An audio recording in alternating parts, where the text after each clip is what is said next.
Hi guys, my name is Beans. This is going to be a review for Bring Arts. We have number 2 Type B, or normally known as 2B, and the Machine Lifeform box set. And this is from Square Enix.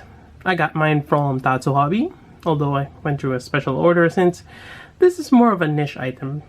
Actually, a lot of the Play Arts guy, it's not in demand as its Figure Arts, so they're not commonly stocked. Or Tatsu doesn't normally stock them, but you can always order it through them. So here we go. Quite interesting. Now, I have not played the game. This is another blind review, meaning I know little or none at all about the character I'm reviewing, other than the figure is amazing. Yep, I already reviewed there's 2 of them, that box set, and these little guys are amazing, and I'm gonna get, I guess, the 3rd one here. Really cool. So yeah, unfortunately I have not played the game, but I like the character, and this is kind of like a nice introduction to the new Bring Arts, which I think, is it 1/12 scale? More or less 1/12 scale for, yeah, they're scaling down Play Arts, but maybe. It's quite interesting though. Anyways, that's pretty much it for the box art. It does look like a small Play Arts guy box. Anyways, let's take a look inside. Alright, here we go. And other than the figures, alright, so let's go over the instruction manual here. Seems like we can use the robot and swap it on the head. I wonder if it's some way to kind of trick the other robots, thinking that she's a robot too. Alright. Or you can use that, there's a swappable piece, and you can attach that on the wrist. As of kind of like a weapon, I guess? There has to be something from the game that explains that. Then you can have, well, they give us both hands, so you can use either left or right hand to wield the sword, which is great, or the katana. And you have the base here with the arm. There's another robot halo thing, which the sword goes into. I have it right there, and also we got a pail right here. It's actually kind of cool. It is plastic, but that is nice. I like that. I'm just gonna put it here. Alright, but we have the robot, and actually let's go over the robot first. It's the same as the one I reviewed before.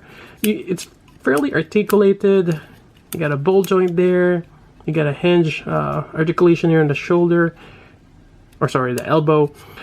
I can't remember if I mentioned this, but you can actually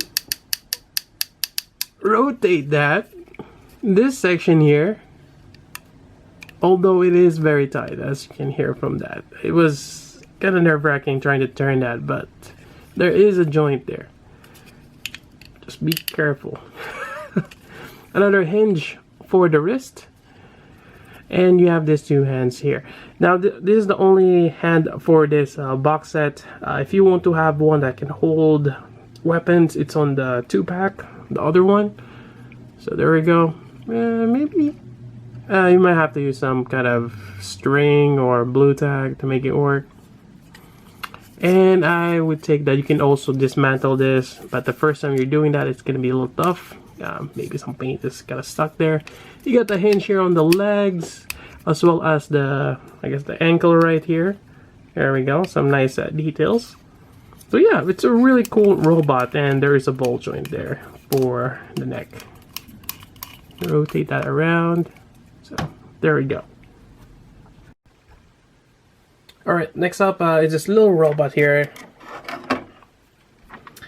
Now this guy here is kind of interesting. Kind of has like 4 arms, one big one on the back here, or kind of like his hind legs. Then you have this little ones in front. I'm not sure those are like Gatling guns. There's like 3 prongs in them, or these are used to fix stuff. That looks like a medic, like a small unit that goes to a robot to fix him or something. I could be wrong, but it's quite nice. Let's see, there's articulation here. Although there's a bit of like a paint mishap there, even on the back side here. So paint is slightly sloppy. No, it could be also well, it has a little kind of like a siren here, or the light beacon. You get hinges here, so you can move those front and back. And otherwise everything is just molded in. I mean, it's flexible plastic. Yeah, interesting guy. Oh wait, there is more articulation. Huh. Interesting. Alright, so that's great. And sometimes you just don't see the the hinges or the peg connection. It's kind of hard to see. So that's that. Next up, we have the sword here. Just take a look. There we go. It's kind of cool that this thing is in that little, kind of like a chain. Although I might have to fix that. Looks like it's gonna come off, but yeah. It is flexible. It's just painted on. You got that silver. Got some nice details on the handle. Even here on top of the guard. Not too bad on the paint for the silver. Yeah, nice. And that leaves us to 2B. Alright, we got 2B here. You know, from afar she looks great, but as you look closer, there are a few things that I want to point out, specifically on the one I got. There are glitter on her shoulder. Kind of looks like dandruff, but it's there. I'm not sure if that's part of the hair paint. That's supposed to be shimmering, and it just got smeared there. I mean, can I even take that off? No, I think it's there. Interesting. So that's that. Another thing that I've noticed, there is a gap right there. It's between the waist and the thigh. Yeah. I mean, these are flexible, but it would have been great if they've lowered this a little bit, just right where the gap is. Or maybe even lower to just to hide that. Or maybe just this leg, it's just too... Yeah, I'm not even a fan of that, how they did that joint there. Kind of breaks the illusion. But again, from certain angles, you won't even notice that. Yeah. Let's see what else. And of course, gotta check the booty shot. I know it's weird, but I had my fair share of figures where I got... Well, not fair share, but I had one time where I got 2 left thighs. And it's just weird. The butt cheeks are just not right. Anyways, certain angle, not too bad. But yeah, definitely there is a gap when you have it right in the middle. Yeah, so. Yeah, it's great. Looking here on the legs. The joint though, I mean, I guess it won't be too bad. You got a ball joint there. Let's see what else. You got various... Well, let's go over articulation while we're at it. Okay, moving on with the review. You got your neck. It's kind of like a ball joint there. Pop that off. Yep. It's a little bit limited. Then you have an interchangeable head without the visor. Quite nice. Decent eye paint or the details. It's nice. You still have that mole on the lower part of the lip. There we go. This one has a bit more articulation. Yeah, I just have to kind of bring it in. It seems to be like a... could be the mold too. But yeah, and likewise, she has that mole on the lower part of the lip. Which I find really, really nice. Putting those little details there. Alright, so next part, let's go with the shoulder. Now, the shoulder is a bit interesting here. It's very stiff. Kind of afraid to kind of move it around, but it is a ball joint there with a hinge here. So if you want to raise this up, this is not going to work. You have to lower it from the ball joint and turn this hinge here. And you're going to get that much articulation. Probably 85 degree, close to 90. Same thing on the other side. You got to lower it from the ball joint and you kind of move that hinge. This one you get a bit more. So there we go. And just gotta readjust that hinge. You got your elbow joint. There is no bicep swivel, but you have an elbow swivel instead from that ball joint. And same thing with the wrist joint here. Now we got a variety of hands here. You got an open hand and to hold the sword. We'll do that in a bit. Moving down, you got your waist. Actually, you have a mid-torso here. Not too bad. Then you got your legs or your waist. You can go that high. Let's see if I can do like a high kick. Does she do a high kick in the game? Not too sure. So there is a bit of limitation because of her dress. I mean, yeah, let's go this way. She can do a wide, I guess, when she's running. Yeah, let's go with that. You got your swivel here on the thigh. You got your knee. Knee bend could be better, but since it's all black, it's not too bad, but definitely, yeah. Well, I mean, I guess on this pose it's not too bad. I mean, there are certain angles that you don't see the joints, which you know I'm trying to get to. So not too bad. Then you get your ankle, which we've talked about before. So articulation wise, you know, there are some limitation, but not too bad overall. All right, so let's go pop this out. That is great. That is a straight peg. I actually like straight peg, even with the ball joint wrist. Sometimes when they put the ball joint at the end of there, I find that it causes a lot more stress on the base of the hand. All right, pop this out. Grab this one. Here we go. Oops. How come it's not going in? Ah, jeez. Come on. There we go. All right. All right. Let's see here. Sometimes this is a problem when you have a figure that's all black. It's kind of hard to see the contrast with my dark background. All right. So getting the sword here, we can pop this out. Oh. Almost felt like I broke it.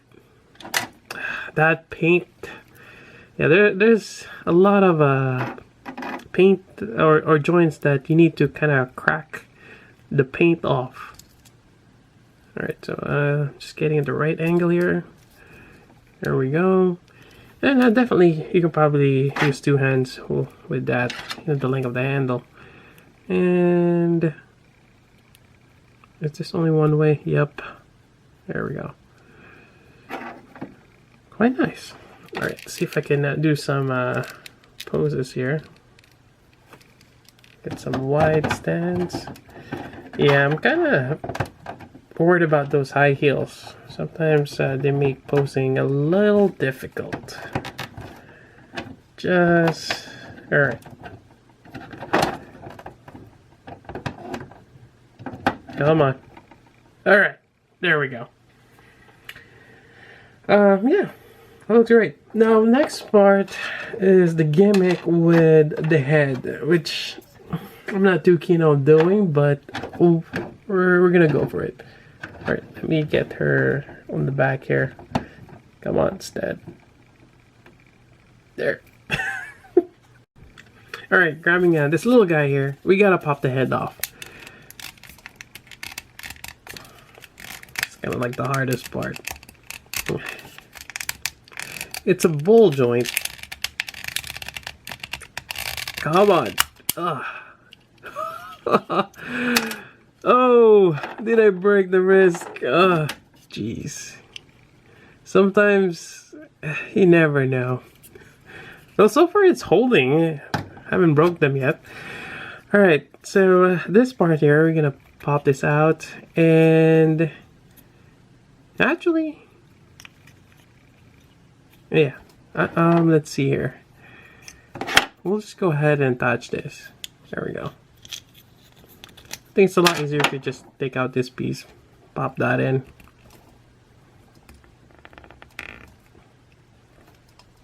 I'm afraid that once I put this on, I'm not going to be able to take that out.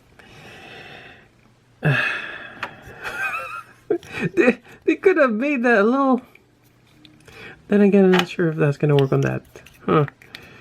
Anyways, putting that back on here. Then this is supposedly interchangeable with the neck here. Alright. That is just weird, but there we go.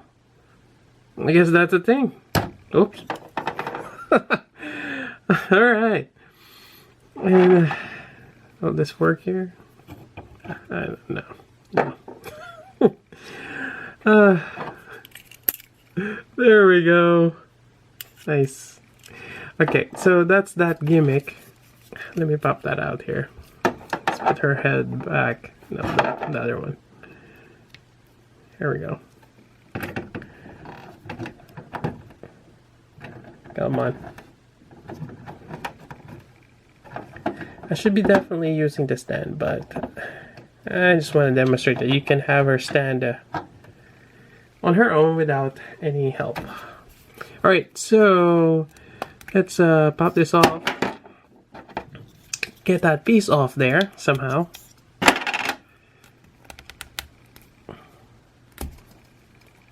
feel like I need some tool here, like a wedge. Alright, let me see if I can have a little wedge here. There we go. Got something from my spinners. There we go. Well, that worked. Okay. Now, next part... Well, this piece goes back. Now it's this side here. There's this piece here that I guess... No, it doesn't fit on this side. So it has to be with the head here. Yeah, this is an interesting piece. Because now you have like a socket here for... I don't know, it's weird. There we go. I'm not gonna put it on because you see those 3 pegs that connected it. It's really hard to take this off. You're gonna have to kind of wedge it out. Yeah, those 3 pegs. I wonder if I just remove that. Or just make it easier for me to remove later on. I mean, those 3 pegs not having a massive peg in the middle. Alright, we'll go with that. Then, I guess this one goes to one of the hands. It's a weird concept, but... oh, right. We need that piece inside. Good job. Oh, jeez. This is still stuck. So regardless what you do, it's gonna be stuck there. Alright. We're getting somewhere. Just bear with me. There we go. Okay. It's just weird, and you're sticking the wrist joint in. It's not going. What is wrong with this? Don't tell me. Yeah, it's one of those where I haven't tried this yet. Well, anyways, you have that. Not sure if that's when she probably cut off one of the hands and she's holding it. Yeah, it's really weird, but hey, it's a gimmick. Just gonna put it here. There we go. Head in the bucket. But I think, yeah, that's pretty much it for the review. Let me actually just let me do another pose and fix the setup here. I always forgot size comparison, but it does scale to a 1/12 scale. Here's a Figma tracer for comparison. Yeah, looks great. Alright, let's conclude the review. Now, I have to say that I'm happy with the robots. This guy here and this one. You know, despite having a little bit of paint mishap there, but you could pass it as a battle damage or something like that. I mean, he has some rust marks there. But yeah, the robots are great. 2B, on the other hand, yeah, it's good and bad things. As I pointed early on, the bad things for me is the tangay there and some kind of a paint mishap. I'm not sure if that's part of that, but yeah. But on certain angles like this one, she looks great. Yeah, I like it. Overall, like I said, it's a great box set. And if you like the game and you want a 2B figure, I think this is a good place to start. Hopefully it's still available. And again, got mine from Tatsu Hobby. You can always contact them to get stuff like this one here from Square Enix. And that's about it for this review. Hope you guys like it. If you got questions, let me know. So until then, this is Meads. Thanks for watching. You know, trying to get that pantsu shot, it's tricky. Getting that right balance, why am I doing this?